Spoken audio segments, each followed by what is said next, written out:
This is a presentation of the Council for Promoting American Business. Throughout Missouri, there is an economic engine powered by the state's prevailing wage law. It is a foundation for Missouri families. It provides a living wage as well as vital pension and health benefits to families and communities across the state, all at no cost to taxpayers. Prevailing Wage supports a construction industry that reaches out to recruit and train its future workforce, one critical to sustaining Missouri's economic development, again at zero cost to taxpayers. By supporting pension programs that attract major union-backed real estate investment funds to invest in Missouri, Prevailing Wage is advancing statewide economic development. It's a benefit worth billions of dollars that generates jobs for Missouri citizens. And while keeping dollars at home and at work in Missouri communities, the state prevailing wage law allows local construction companies to consistently provide superior quality construction safely and productively. Whether the project is large or small, paying workers prevailing wage keeps tax dollars working to build every community in the state. Quite simply, Missouri's prevailing wage law ensures a standard of excellence for quality, safety, and productivity that has a far-reaching impact on economic development throughout the state. And for the first time, an exhaustive study by the University of Missouri at Kansas City reveals just how important that standard is to economic development and how misguided efforts are to repeal prevailing wage.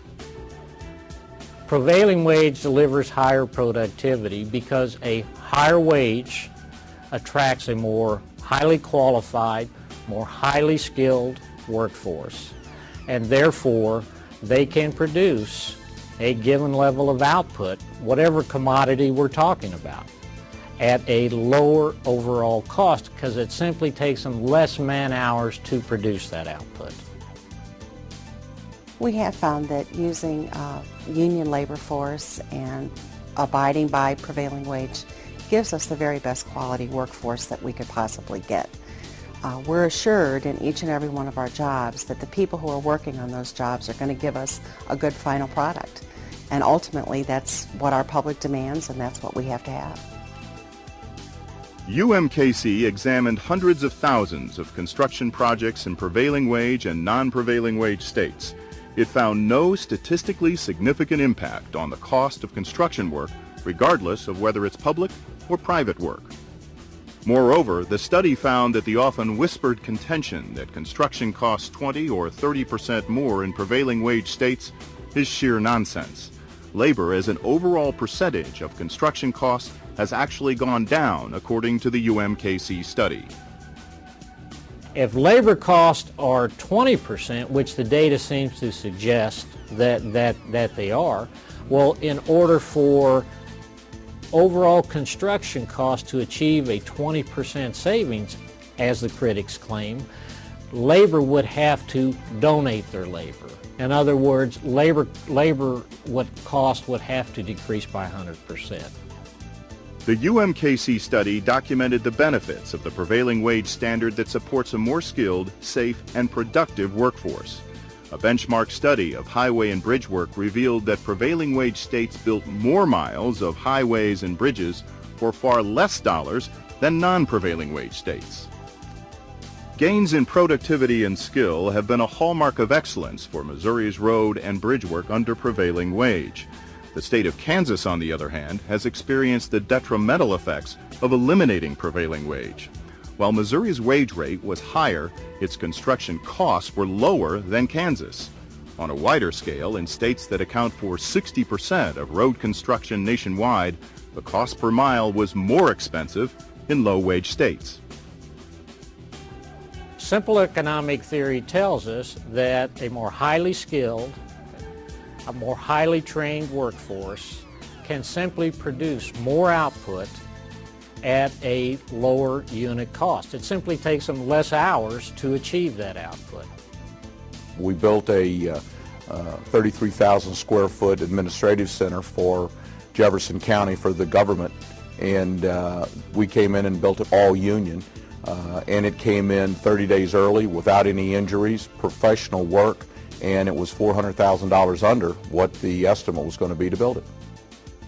The UMKC study found that the sting of eliminating prevailing wage would be felt most in the communities it is allegedly to benefit. It would reduce income for Missouri families, money that won't be spent in their hometowns. And vital public programs would lose essential funding through a commensurate loss in sales tax and income tax revenue.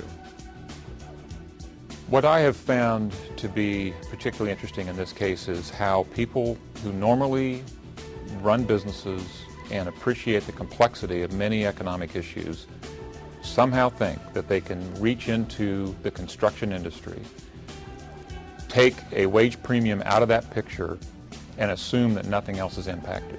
That's just not the case. Indeed, the UMKC study also found that a repeal of prevailing wage will create a greater dependence on state welfare to compensate for the reduced benefits that follow lower wages. This will be a burden borne by taxpayers statewide, in addition to the loss in productivity on projects that follow low-wage, unskilled workers from state to state. People don't have health care benefits, okay? They can't afford health care benefits. They use the public health care system to provide those benefits. The state of Missouri and their taxpayers pay for that cost. In addition, if pension benefits are cut, we're looking at a more long-term problem. There, when people retire, they don't have pension benefits. And so there's an increased burden on the state of Missouri to provide for those people as well. And in an occupation that ranks among the most hazardous, the elimination of prevailing wage has compromised safety, raising concerns for families and boosting risk management costs at construction projects. Not surprisingly, Missouri's investment in job training and apprenticeship programs has produced an exemplary safety record. Remove the standard of excellence that prevailing wage encourages, and unskilled labor flows into the state, bringing with it little or no safety training. What we found is that when states repeal prevailing wage, over time, the apprenticeship programs in those states dwindled and diminished and were reduced in number. And this is not very good for construction. In cities and towns across Missouri, prevailing wage supports the local workforce and keeps dollars at home rather than exporting them to out-of-state firms that employ unskilled labor and have no incentive to give back to Missouri communities. Prevailing wage ensures that Missourians reap the full benefits of a highly skilled, productive, and safe workforce that can deliver projects with lasting impact. I think the people who want to do away with prevailing wage really don't understand the impact that that might have on the community.